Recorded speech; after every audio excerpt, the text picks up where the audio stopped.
I'm here in front of a booth of beautiful dummy engines.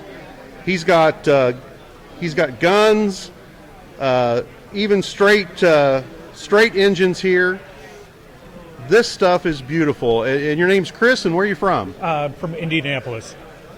Okay. It looks like you're a pretty accomplished 3D printer.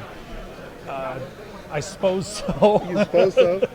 It's been a long year of design and trial and error. So, yeah, I've gotten to this point with a lot of hard work. So I noticed that some of these products have patina on them, and there's some finishes here. You want to tell us what you do? Well, it's basically a dry brushing technique that anybody that's built plastic models would probably recognize. Careful. Oops, sorry. Okay. And that's basically all I have to do to them. They get assembled and ready to install. Mm-hmm. I can provide them as a kit, but I think most people prefer to have them already assembled and pre-weathered. Roger that. He's over here in the big hall in about the middle of the room. You won't miss it.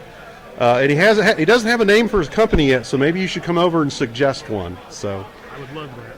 But if you want to really put that last scale touch, you can put a round engine in something, or a gun, or a proper gun.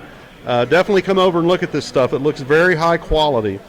And is this your first show here? Oh no, I've been here every year for the last 4 at least. So every year for the last 4. So you must like coming. Second year with this stuff. Second year with this stuff. Okay. Yep. All right. Well, thank you very much for coming, and we appreciate you. All right. Thanks a lot.